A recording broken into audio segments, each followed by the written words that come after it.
Hello, I'm Richard Gisbert with a special edition of the Listening Post. We're devoting this week's program to the media story in Turkey and Prime Minister Tayyip Erdogan's government. To say that Erdogan takes a hands-on approach with the Turkish media is to understate the case.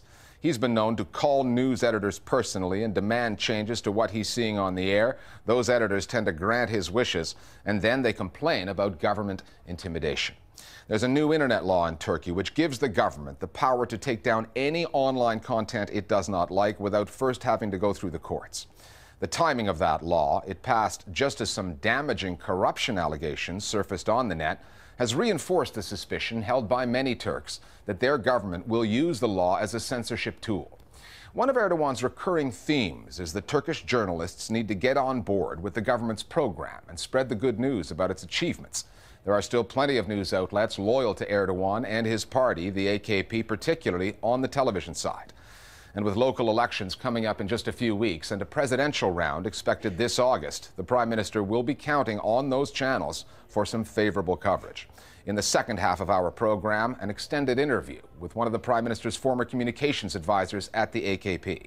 But first, the Listening Post's Will Yong with the media story in Tayyip Erdogan's Turkey.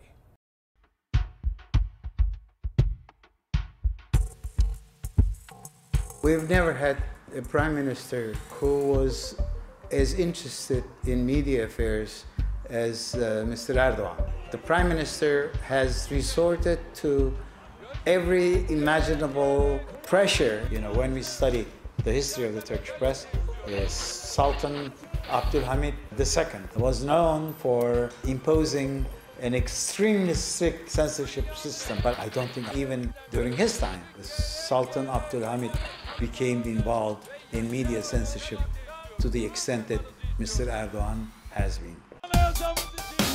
Prime Minister Tayyip Erdogan is a skilled media operator. He knows that in Turkey, as in any other country, taking on the media, sometimes even shooting the messenger, can be smart politics. And he crosses swords with the media repeatedly, whether it's over what he calls a lack of coverage of his government's achievements. Bizim medyayla derdimiz var. Ya benim söylediğim, bu ülkedeki hayırlı hizmetleri duyurun da millet duysun ya. Biz nereden nereye gidiyoruz bunu bilsin. Derdimiz bu. Or the coverage of the government's conflict with Kurdish separatists. Batsın senin bu gazeteciliğin. Ortaya dökülen iddialar, terörün bitmesini istemeyen, bize karşı çözüm istemeyen bu çevrelerin açık bir sabotajıdır. And Erdogan is not above getting involved personally. He was in Morocco last year watching Haberturk TV's coverage of the Taksim protests in Istanbul when he called the channel's editor. Fatih, bak şu anda ben yani buyurun başbakanım. Hatta Erdogan took issue with one of the headlines on the news ticker. It was accurate, but he didn't like it. He wanted it changed. Anlaşılmıştır efendim. Şimdi tamamdır. Ama anladım diyorsunuz da işte yani hayret ya böyle bir şeyde hala bunlar yani. Ne gerek var?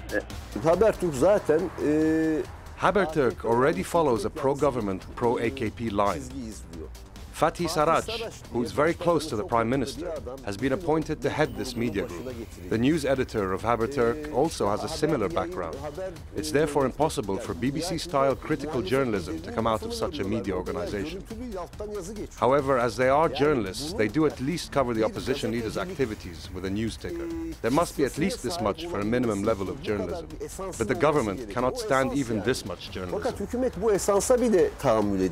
You know, we always thought that some second-level advisor would call the newspaper or the TV station. Now we're finding out that, for instance, in this particular newspaper and television station, they had a very close associate of the Prime Minister implanted to do nothing but censorship. And that person was, in fact, receiving his instructions from no other than Mr. Prime Minister, having studied censorship of all kinds in Turkey all these years. This goes beyond my imagination. Erdogan's influence in shaping the media today is not a new concept.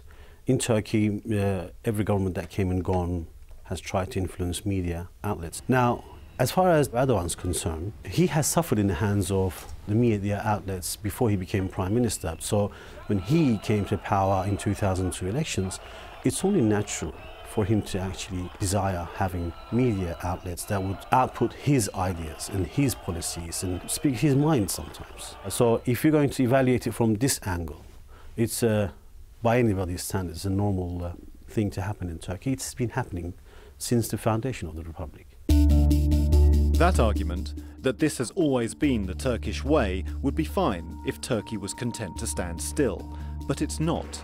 The Erdogan government says it wants to move the country forward by joining the European Union. The EU has rules for membership, including minimum standards on freedom of the press, freedom of expression, and they've been issues ever since Turkey first applied for full membership in 1987. Anti-terror legislation and laws that ban insults against quote-unquote Turkishness have been used against journalists and authors who have been critical of the government. And in February, a new law was passed, enabling the government to take down content from the internet without first taking the matter to the courts.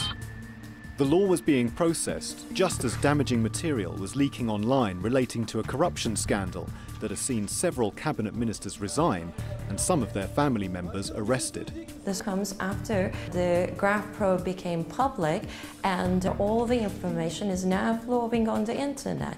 So there's a strong speculation on the streets that the Prime Minister is taking all these measures because he wants to control the flow of information. That's going to hurt him. That's going to bring more ugly but real facts to daylight. This isn't something all of a sudden government felt the need for it and put it into the parliament to pass through. It's been worked on for the last 2.5 years with a greater consultation from all aspects of the industry. And it came to the parliament before this so-called corruption scandal started. So you know the process that comes into the parliament.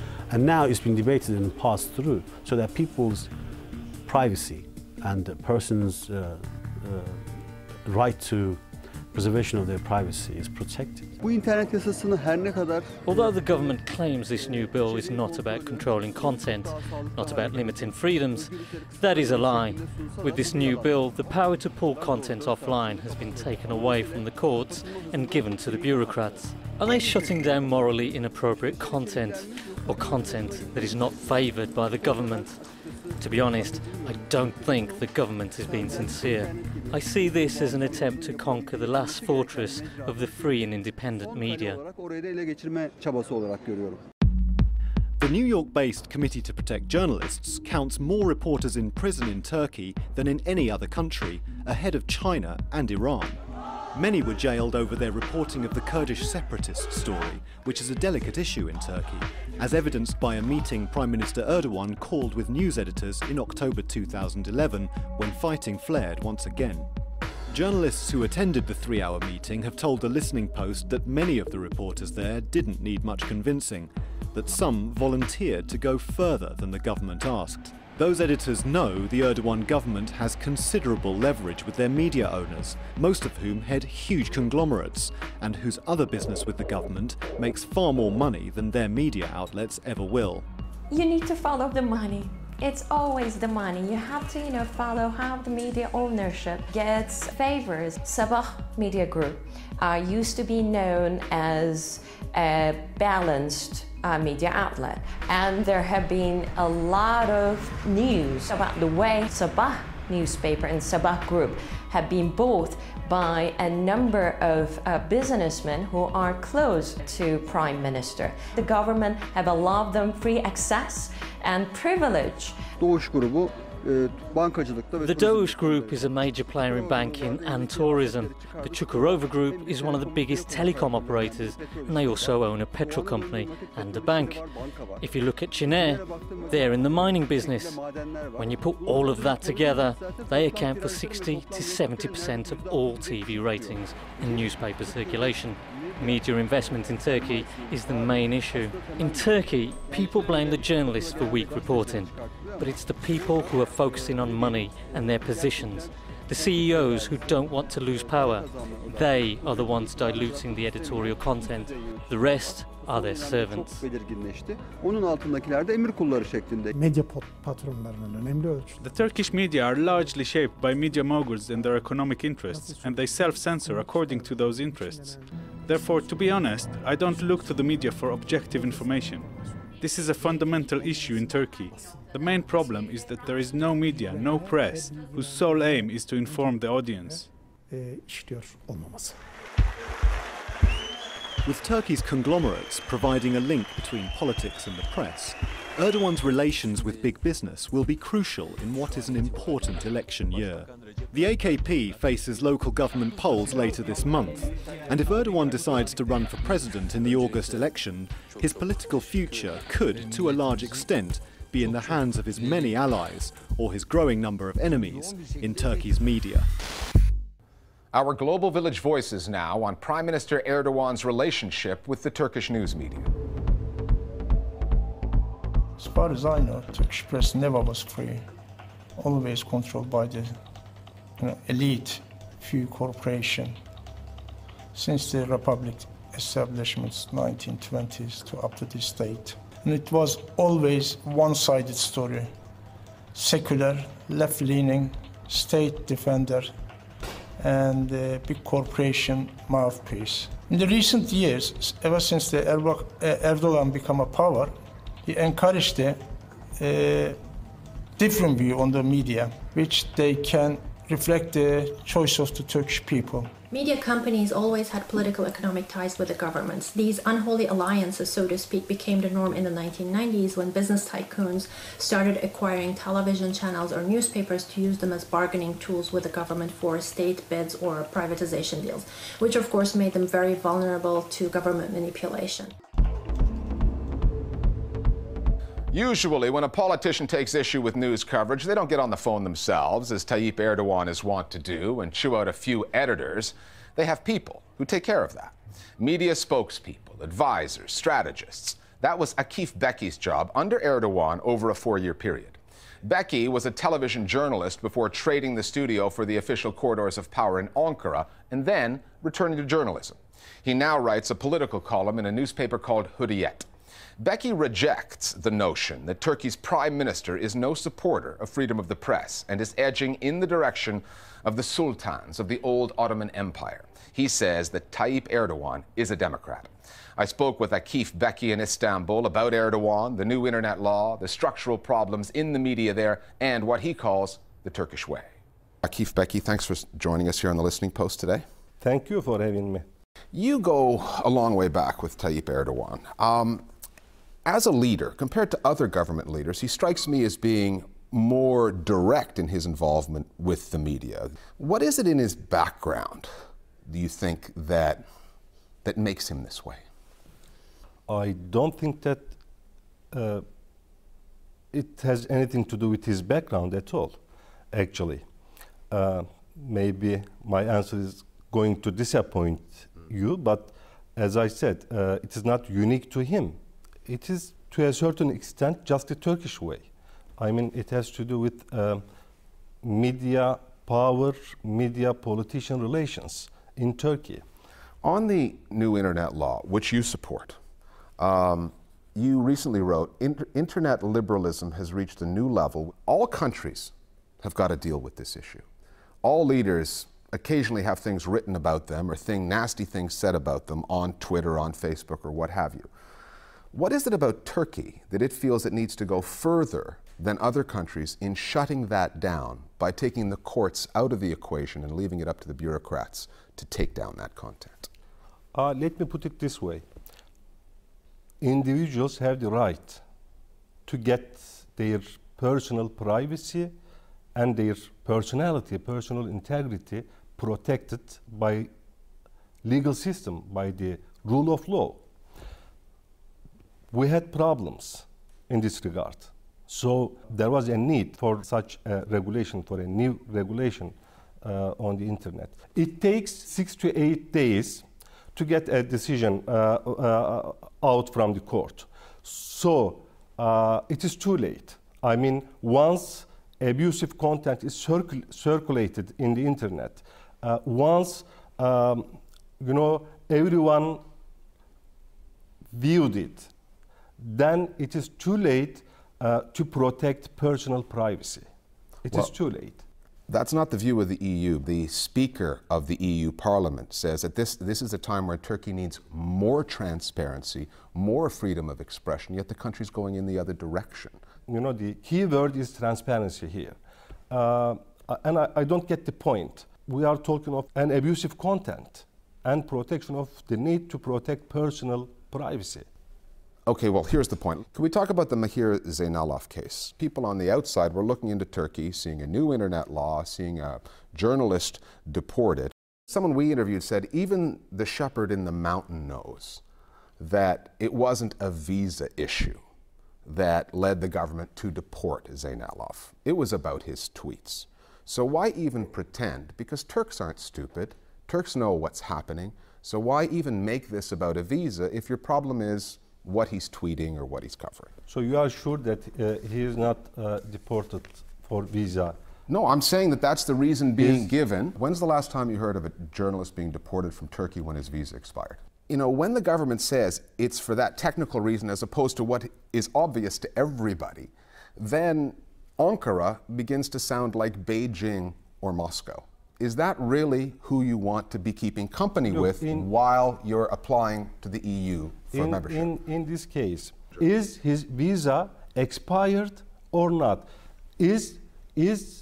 Was he deported on the very same day, on the exact day and date that his visa expired, or a month later? I don't know. Because I don't think it's the reason that I don't know is because, like most Turks, I don't think it has anything to do with his visa. I think it has everything to do with what he's tweeting. This is the only journalist that I know of who the Prime Minister has brought a personal criminal complaint against, that I know of. Correct me if I'm wrong.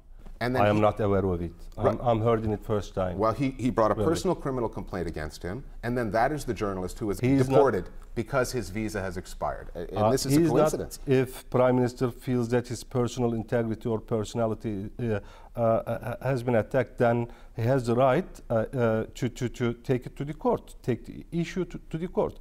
But I am not aware of it at all, whether this is the case with Mr. Zeynalov or not. What I do know is his visa has been expired, and you know, this is the fact on the ground. No one denies it, even Mr. Zeynalov, and I don't think that anyone suggests that, you know, government could overlook expiration of visa. It is their problem. Let them speak about it. I'm not in their place to defend or confess anything. Sure, I understand, but you know how media works in Turkey. Yeah, but you know how media works in Turkey because you worked in the office of the Prime Minister on the communication side, so you know how it works. On the mainstream media, we saw last summer during the Taksim protests that they were just down the road in Istanbul, but CNN Turk has got a documentary about penguins in Antarctica on the air, which really seemed to take the Turkish media problem to the absurd, because the Latin expression is reductio ad absurdum, reduce the Turkish media problem to a position of absurdity.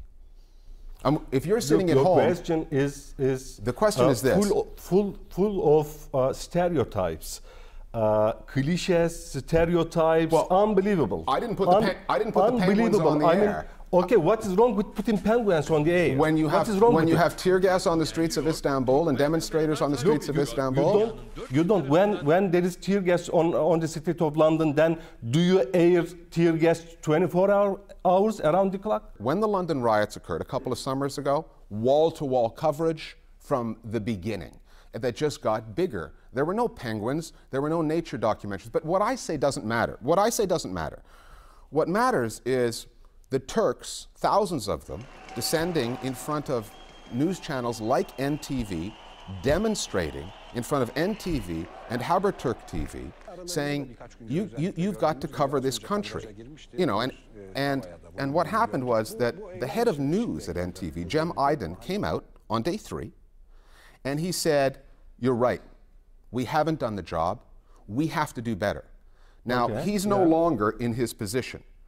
Do you think he's out because NTV failed to do its job initially, or because he admitted it publicly and the owners didn't like it?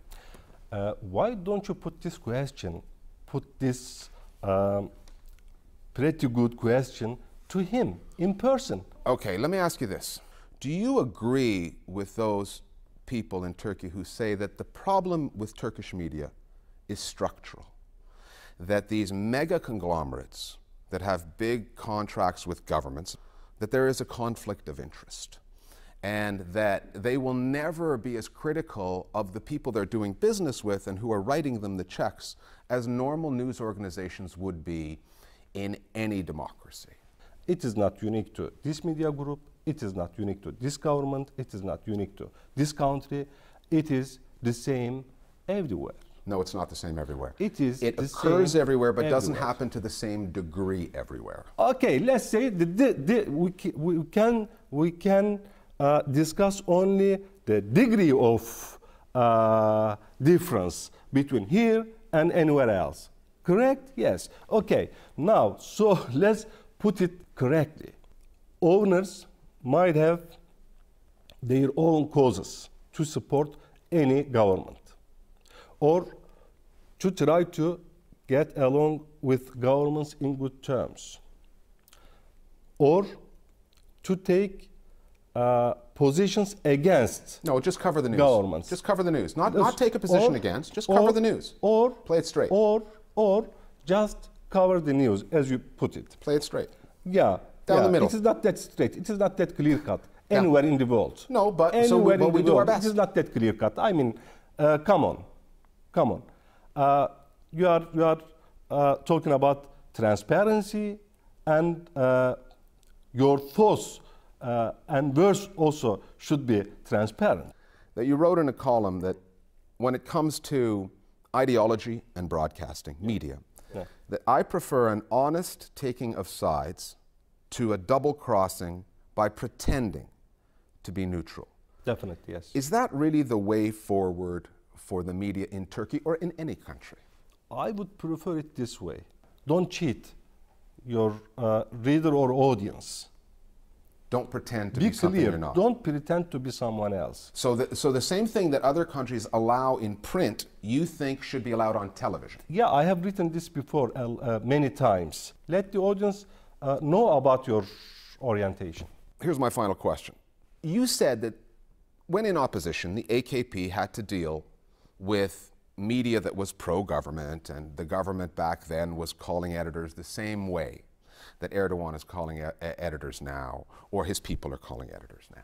Does the AKP not run the risk that one day it will again find itself in opposition, and that it will have wished at that point that it did fix this? I call it a structural problem, call it an ideological problem, call it a content problem. And they're going to be on the outside looking in, trying to phone those news organizations, and nobody's taking Erdogan's call. This is the point to be focused on. I said, it is not something new. It is not unique to Mr. Erdogan or this government. It is business as usual in Turkish media power, media government relations. But I did not mean that I do support it this way.